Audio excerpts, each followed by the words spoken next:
Agora vai. Bom, moçada, bom dia para vocês. Bom dia. Nosso encontro de hoje vai ser sobre a economia japonesa. Então, é preciso que vocês entendam alguns aspectos que fizeram com que o Japão se transformasse numa grande potência econômica, e acredito eu que todos vocês tenham essa noção. O Japão possui uma das maiores economias do mundo. Atualmente é a quarta maior economia, ficando atrás dos Estados Unidos, da China e da Alemanha. A Alemanha passou o Japão agora recentemente, 2023, foi o ano em que o PIB da Alemanha ultrapassou o PIB do Japão. Mas o Japão já chegou a ser a segunda maior economia do mundo, ficando atrás somente da economia norte-americana. Então, o que levou o Japão a se transformar numa grande potência econômica mundial? Nós temos que viajar um pouquinho no tempo, lá para o século XIX, quando então o imperador Mitsuhito, a convite do governo dos Estados Unidos, visitou aquele país e lá pôde observar os benefícios que a Revolução Industrial norte-americana trouxe para os Estados Unidos. Até então, o Japão era um país feudal. E o imperador Mitsuhito, ele retorna ao Japão com a ideia de promover no país uma revolução industrial. Mas como poderia transformar um país que até então era feudal numa nação industrial? Então, o imperador Mitsuhito lança a Era Meiji, a Era das Grandes Transformações, em 1868, o ano é o que menos importa, apenas ter ideia de que tudo começou com a Era Meiji. E aqui eu destaquei o que foi feito no Japão para que um país pudesse se transformar numa grande potência industrial. O fim do feudalismo, claro, foi importante. Para tal, o imperador chama as mais importantes famílias feudais japonesas, que eram muito ricas, para participarem desse esforço de industrialização do país. E não sei se vocês têm ideia, mas o povo japonês tem um respeito muito grande com o seu imperador, isso até hoje. Então, todo o processo começa com o capital vindo das tradicionais e famosas famílias feudais japonesas, que participaram desse esforço para transformar o país numa potência industrial. Aí você tem investimentos em educação. O ensino passa a ser obrigatório no Japão. Toda criança deveria frequentar a escola. E o mais importante, aqueles jovens que mais se destacavam nas suas escolas de ensino médio, claro, eram enviados para os Estados Unidos. Com que objetivo? Aprenderem a tecnologia ocidental. Então, iam fazer faculdade, especialização nos Estados Unidos. Enquanto isso, o governo japonês construía os laboratórios, os centros de pesquisas, e esses notáveis alunos, quando retornavam ao Japão, recebiam a seguinte missão: coloque em prática tudo aquilo que você aprendeu e faça melhor. Então se dizia antigamente que a industrialização no Japão, na verdade, ela não era uma industrialização inovadora, criadora de novas tecnologias, porque se dizia que no Japão se copiava tudo do mundo ocidental, só que eles faziam melhor. Eles aperfeiçoavam os produtos norte-americanos os produtos europeus e produziam produtos de melhor qualidade. Também foi importante a criação dos Zaibatsus. Zaibatsus, na verdade, correspondem aos trustes japoneses, que são grandes grupos empresariais. E esses grupos foram criados por quem? Pelas famílias tradicionais japonesas, que no passado eram representadas pelas famílias feudais. Então, quando você pega assim, olha, vou falar os nomes de algumas empresas que com certeza vocês já ouviram falar. Mitsubishi. Vocês têm ideia que Mitsubishi é sobrenome de família? Sim. Honda é sobrenome de família. Yamaha é sobrenome de família. Sony é sobrenome de família. Então, esses grandes grupos empresariais japoneses, que eu citei como exemplos, são, na verdade, poderosos trustes que tiveram origem nas famílias tradicionais dos senhores feudais japoneses. E até hoje, os Zaibatsus constituem os mais importantes grupos empresariais existentes no Japão. Aqui eu cito a expansão territorial. Com que objetivo os japoneses, ou o Império Japonês, iniciou a conquista de territórios no continente asiático? Ora, o objetivo central era assegurar fontes de fornecimento de matéria-prima. Vocês têm ideia que o Japão é um país muito pobre em recursos minerais, metálicos e não metálicos. O Japão importa a maior parte dos recursos minerais que ele beneficia nas suas inúmeras indústrias. Então, a ideia era conquistar territórios para assegurar a disponibilidade de matéria-prima para dar suporte ao processo de industrialização do Japão. Para tal, o Japão invade a Península Coreana, o Japão invade parte da China, inclusive a região da Manchúria, que é a mais importante região produtora de minerais da China. A Manchúria fica no nordeste da China, e conquista outros territórios no continente asiático, inclusive no sul e sudeste da Ásia, no transcurso da Segunda Guerra Mundial. Tanto é assim que, ao longo da Segunda Guerra Mundial, o Japão conseguiu formar um vasto império. O problema do Japão em não ter conseguido manter esse vasto império foi justamente guerrear contra os Estados Unidos.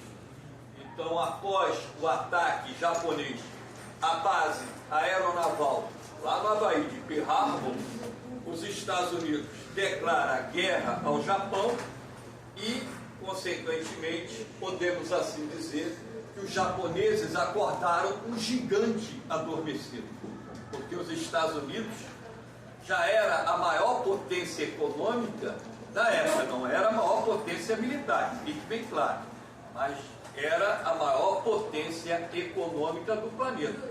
Então, quando os japoneses atacaram a base aeronaval de Pearl Harbor, a indústria norte-americana foi rapidamente convertida para o esforço de guerra. Então, a produção de armas foi algo assim espantoso, até mesmo porque, vou colocar para vocês uma passagem interessante. Quando o Japão atacou os Estados Unidos operavam 3 porta-aviões no Pacífico e não foram destruídos porque não estavam na base de Pearl Harbor, estavam em treinamento de rotina no Oceano Pacífico. 3 anos depois, nem 4 anos depois, porque o ataque em Pearl Harbor foi em dezembro de 41, então, menos de 4 anos depois, os Estados Unidos já operavam cerca de 70 porta-aviões. Sabe o que é isso? Claro que alguns navios mercantes foram convertidos em porta-aviões, navios mercantes grandes.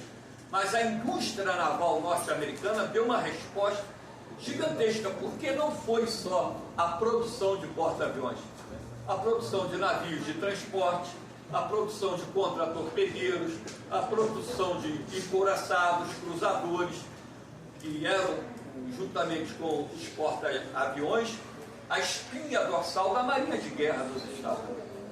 Então, o Japão é derrotado pelos Estados Unidos na Segunda Guerra Mundial e suas cidades e seus parques industriais estavam, não vou dizer totalmente arrasados, mas boa parte destruídos pelos sucessivos ataques da Força Aérea dos Estados Unidos. Tanto é assim que, após a rendição do Japão, as imagens que você tem das cidades japonesas, dos parques industriais japoneses, mostram um rastro de destruição gigantesco. Aí muitos se perguntam, mas como o Japão conseguiu se levantar num espaço de tempo tão pequeno? A resposta é simples.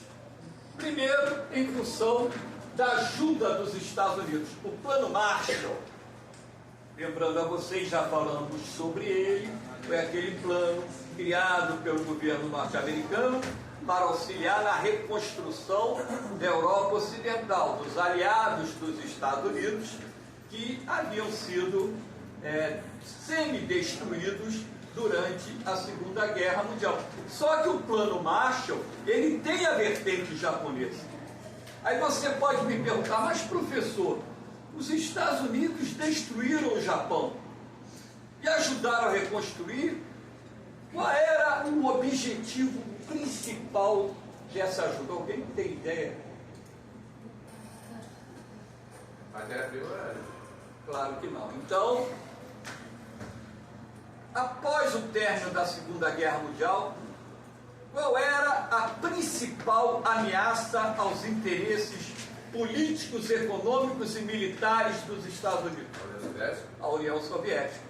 Então, a ajuda para reconstruir o Japão tinha o objetivo de deter a expansão do socialismo no continente asiático.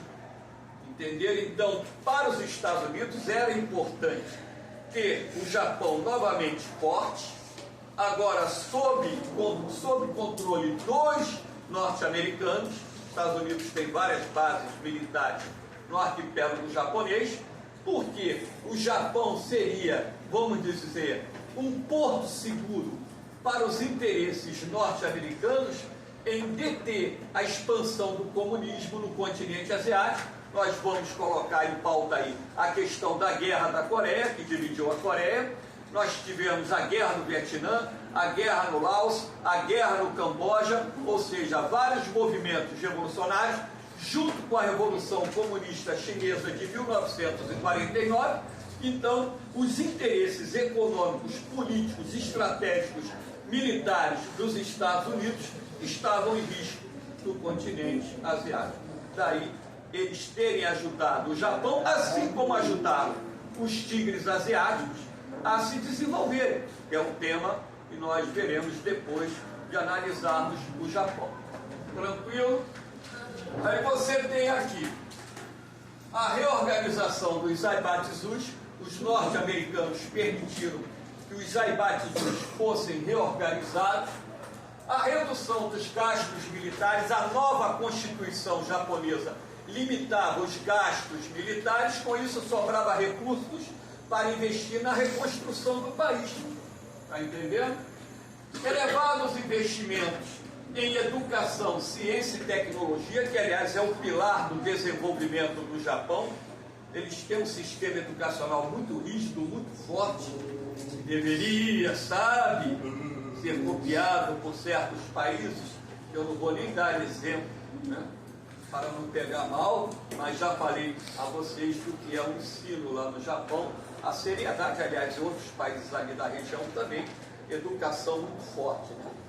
Então, o estudante japonês ele é muito dedicado. Porque desde cedo é colocado na cabeça da criança, no processo de alfabetização, que ela tem que ser eficiente na escola para que possa ter um bom emprego no futuro. Então, ora, de que forma você pode ter um bom salário sem contar com a sorte? Através da sua preparação adequada para a carreira profissional escolhida. E para isso você tem que procurar se dedicar ao máximo para ser um excelente profissional. Porque quando você é um excelente profissional, o mercado te quer, te disputa. E com isso você tem um bom salário, e com um bom salário você consegue dar uma boa formação aos seus filhos, boas condições de vida à sua família. É o pilar do pensamento do processo educacional japonês. Isso eu vi já em 3 documentários sobre o Japão. Tá? Mão de obra abundante, barata e disciplinada, isso lá atrás. Tá? O trabalhador japonês ele é muito disciplinado. Até mesmo porque a relação de trabalho no Japão é diferente daqui. O trabalhador japonês ele considera o seu local de trabalho a extensão da sua família. Vocês têm ideia que a prioridade que se dá lá no Japão para o trabalhador ser contratado, por exemplo, é um membro da família? E filhos de trabalhadores que trabalham numa determinada empresa são contratados? Por que isso? Por causa da relação familiar que existe dentro da empresa. O trabalhador japonês considera o local de trabalho a extensão da sua família. Se uma empresa estiver passando por dificuldade, vocês acham que eles demitem o profissional que tem um salário mais alto? Ou demitem aquele profissional que é solteiro e não tem responsabilidade com família? Quem que vocês acham que é demitido primeiro? O que tem o salário mais alto ou aquele que é solteiro e não tem compromisso em manter uma família? É o solteiro. Aqui no Brasil, o primeiro a ser demitido é quem tem um salário mais alto. Olha a diferença. Depois eles vão demitir, se tiver que continuar demitindo, o empregado ou a empregada casada sem filhos. Depois vem aqueles que têm um filho só, porque eles procuram preservar as condições da família. E quando uma empresa no Japão normalmente está em dificuldade, vocês têm ideia que os trabalhadores são capazes de fazer hora extra de graça para ajudar a empresa a passar pelo momento de crise? Porque eles sabem que se a empresa fechar, o que acontece com ele? Ele perde o emprego. Vocês têm ideia que dentro do Japão a principal causa de suicídio entre adultos está relacionada ao fato do empregado ou a empregada ser demitido? Porque dentro da cultura japonesa eles é como se estivessem sendo rejeitados pela família. Por isso que gera depressão e suicídio. Nem vou falar na questão dos estudantes, porque eu já falei com vocês qual é a principal causa de suicídio entre estudantes no Japão. Se lembram? Qual é?